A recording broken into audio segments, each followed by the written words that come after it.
There's a line on your record, you say, how long till opportunity? It's preparation. Yeah, it's just speaking to like the convo you have with yourself when you outside of the opportunities, but you know your actions and your mentality are success, but the reality of your situation isn't.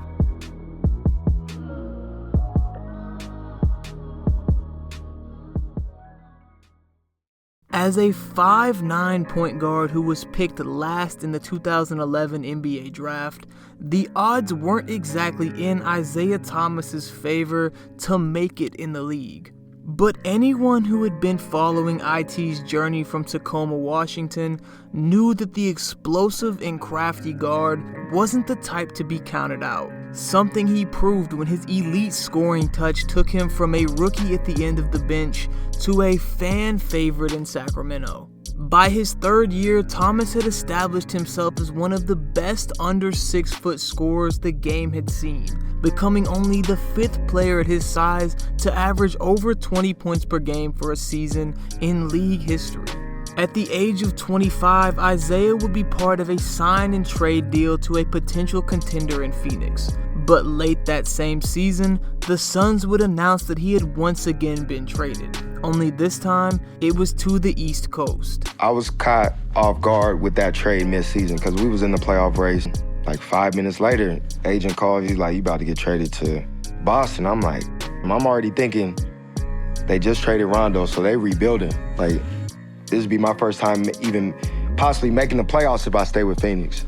So I was hot at the situation because I knew they were in rebuild mode, and I'm like, man, I don't want to be on a bad team again. But I remember the first person calling me after the trade, OG Isaiah Thomas. He's like, you might not think it now, but this is going to be the best. This is the best, situation for your career. So then I get traded there, and then I just, genuinely it worked out. Like, they needed somebody like me. I needed somebody like them that was going to give me a chance to go rock out. Ooh, what a move by Isaiah. Little dipsy-do. A step back, got it at the buzzer. Blows by him. Blew by him. That's when you got to do it. Look at this from downtown. Oh, my goodness, Isaiah Thomas. By the end of the season, Isaiah Thomas had shown the city of Boston and the franchise a glimpse of what he was capable of. And after finishing second in the voting for 6th Man of the Year, IT would be presented with an opportunity to take his career to new heights. I remember Brad Stevens coming to me in preseason, and he's like, man, you're obviously our best player, but for this team, it'd be best you to come off the bench. And I was like, that hurt me because I worked hella hard that summer. I'm like, this is a good opportunity. I'm going to be starting. It hurt, but I'm like, okay, I get it. It's all good. 2 games into the season, Smart ended up getting hurt one game. I don't know how. He messed up his toe, shoot around. He like, I'm not playing. Brad's like, you gonna start tonight, but this ain't permanent. Cause they knew when they said I was starting, I'm like, okay, I'm gonna take it and run with it. Take it and run with it. They like, it's not permanent. Smart come back, you gonna go back to. I'm like, okay. Smart comes back in 2 games, but those 2 games I had 31 and 29. Avery ended up getting hurt. So I stayed in the starting lineup, and then it was over after that. Thomas's performance in his second year with Boston would earn him his first career All-Star appearance, not only making him only the 9th player under 6 foot to ever be named an All-Star, but also making him the lowest draft pick to be selected since the draft had been reduced to 2 rounds in 1989. Making my first All-Star game, which was crazy because it was Kobe's last All-Star game in Toronto. So it was just, I always dreamed of that happening. No, I didn't know if it was gonna happen. I didn't know if that opportunity was ever gonna come, but I knew one thing, I was gonna be prepared for it if it did. Thomas would average a then career-high 22.2 points and 6 assists in his new role as Boston's centerpiece, helping to lead them to the postseason as the 5th seed in the East. The Celtics would run into a hot Atlanta Hawks team in round 1, but not before Isaiah would pour in 42 points in Game 3, making him only the 9th Celtic to ever drop 40 points in a playoff game. Although Boston would lose in the first round, Thomas had proven over the course of the season that he could carry a team as the first option. and finally had the canvas he needed to perform at his highest level. The addition of rookie Jaylen Brown and veteran Al Horford in the offseason meant that Boston now had a suitable supporting cast around Thomas heading into the 2016-17 season.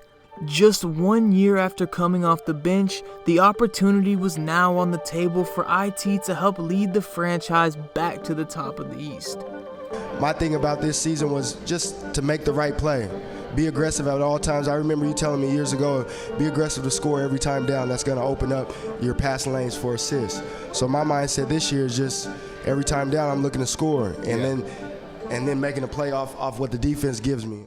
Scoring over 20 points in 20 of their first 21 games, the rest of the NBA was beginning to take notice of Isaiah Thomas's play with the Celtics, something that would become undeniable following a then career-high 44-point night, 36 of which came in the second half in a win against the Grizzlies. It wouldn't take long for IT to once again top his career high, as just 10 days later against Miami, Thomas would put together one of the most memorable regular season performances in Celtics history. So by Amir on the baseline. Isaiah knocks down the three. The only thing that's going to stop him right now is a timeout. Six for 10 threes. Numbers Boston the other way. Crowder, Isaiah to the basket. The crowd on their feet. Thomas can't get the shot off. Crowder checks the clock, gets it to Isaiah. Deep three. Oh! 50 points for Isaiah Thomas. Isaiah's 52 points were the fourth most scored in a single game in the franchise's storied history, and made him only the fourth player in league history under 6 foot to score over 50 in a game. But most importantly, the showing propelled Thomas to star status in the eyes of the league and media, proving to the basketball world that IT had established himself as a star in the NBA. The game just slowed down for me. Like, it was just so easy after that. No disrespect to nobody. It was just, I knew every night I was gonna get 30.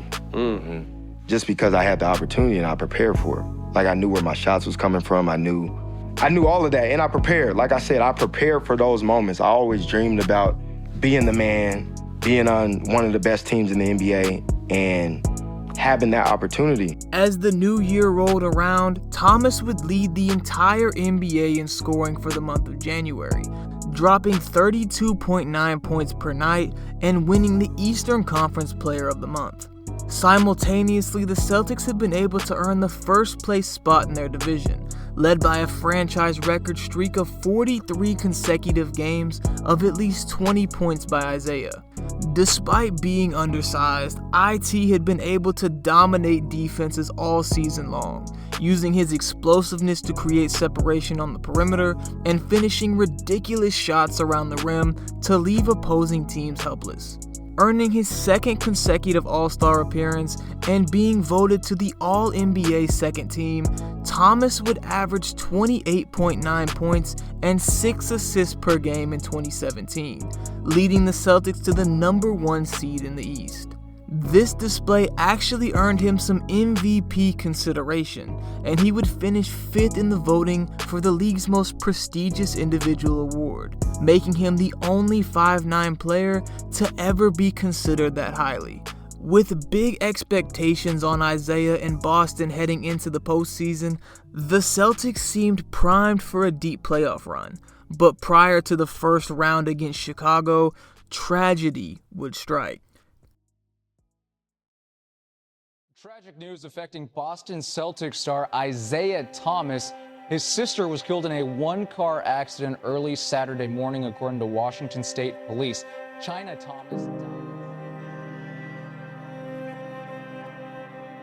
Just 1 day after learning the news, Isaiah would suit up for Game 1 against the Bulls, in which he would score 33 points in a 4-point loss at home. Game 2 would see Thomas struggle to get going, continuing to play with a heavy heart as the Celtics found themselves go down 0-2. However, following the second loss, Boston would band together around Isaiah, stringing together 4 straight wins to prevent the upset by the lower-seeded Bulls. Following Game 6, Isaiah would immediately fly home to be with his family and attend his sister's funeral. With his sister on his heart, Thomas would return to the team prior to Game 1 of the second round versus the Wizards, and was clearly motivated to honor her memory. After a 33-point and 9-assist performance in Game 1, it was Game 2 in Boston that would establish Thomas as a Celtics hero. Thomas, the jump shot, book it. It's a triple. Isaiah Thomas from deep. Thomas going to the hole. Takes it at quarter. Thomas. He's got it. Isaiah Thomas is a machine. Thomas crosses. Foul called and one.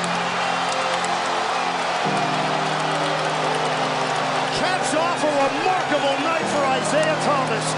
53 points. And Boston has run away with it. Isaiah, where is this coming from, man? Where is this coming from? It's my sister. It's her birthday today. Happy birthday. She would have been 23 today, so everything I do is for her, and she's watching over me, so that's all her. The second most points ever scored by a Celtic in the playoffs, Thomas's 53 points was just 1 point shy of the franchise record, and made him the first player at his height to ever put up that point total in the postseason. He had been unstoppable, playing a motivated level of basketball that can only come from someone playing with a bigger purpose, and his contributions would lead Boston to their first Eastern Conference Finals since 2012. However, behind the scenes, there was a small issue that had slowly grown into a problem, and it would not only derail the Celtics season, but change Isaiah's career forever. So I hurt myself back in March. Karl Anthony Towns had fell on me. Tweaked my hip a little bit, but at that point in time, I only messed my knee up, like I sprained my knee. My hip was like, I didn't feel nothing. Till a couple weeks later where I felt some discomfort in my hip. It wasn't nothing crazy. We took MRIs, everything was solid, boom. Once we hit the playoffs, the tragic news happened. My hip was slowly getting a little worse. Fast forward, I keep playing to Game 2 of the Eastern Conference Finals. I remember, no disrespect to Darren Williams, but he was on his way out. Like, he was getting a little slower. I do a move and he's just staying in front. I'm like, dang, I'm kind of fast and quick. I'm like, what happened? And I just felt like a shot in my side. And I'm like, I tell the side, I'm like, it might be over, because I couldn't push off no more. And then, halftime comes, and that's when they shut it down. They're like, you're done. After going down 0-2 against the defending NBA champion Cleveland Cavaliers, Thomas would be forced to step away from the court, unable to continue playing due to a labral tear and impingement in his right hip. Not only had this injury taken away his explosiveness at the height of his career, but it had blindsided him with just how severe its effect would be, something that many people say was a failure on the part of the Celtics organization. We're used to guys playing hurt, right? Especially in the postseason, but the line is supposed to be when playing hurt will cause further, maybe even irreparable damage. That's when it is the job of the team doctors and training staff to say, nope, you are done. The only thing that I would have against Boston, everybody hated Boston for what they did to me. It's a business, I understand it. I'm not tripping on it. The only thing that I think they handled wrong was not explaining to me what the extent of my injury could be if I do play. So that was the biggest thing for me that I disliked, because nobody gave me no insight. Okay, if you do play, right, this can happen. We have to hear that, because if you tell us it's gonna be sore, because it was a bone bruise. Right. At the end of the day, it was a bone bruise. Right. Like, that's what they said. So if you're gonna tell me it's a bone bruise, I'm playing 10 times out of 10. Right. Like, I'm gonna figure it out. I'm gonna get through that. So that was probably the only thing that I wish they would have done different. And I would have really sat down and really asked those questions, like, what worst case scenario, what could happen? Michael Lee's back here with you on SportsCenter, continuing our breaking news coverage of a potential trade between the Celtics and the Cavs that would basically swap the starting point guards for the two teams that faced off in last year's Eastern Conference Finals. It seems IT is mad because he feels he sacrificed his health under the supervision of Boston's medical staff and feels Ainge then dealt him once the result of that sacrifice became a problem. I was hurt. I mean, I was hurt. I was hurt just because everything that I've done for them, everything that I went through and continue to do for them when I could have just called it quits and went home and ended my season. And then I got hurt for them. Like, I hurt myself even more. I gave my heart to that city and that organization.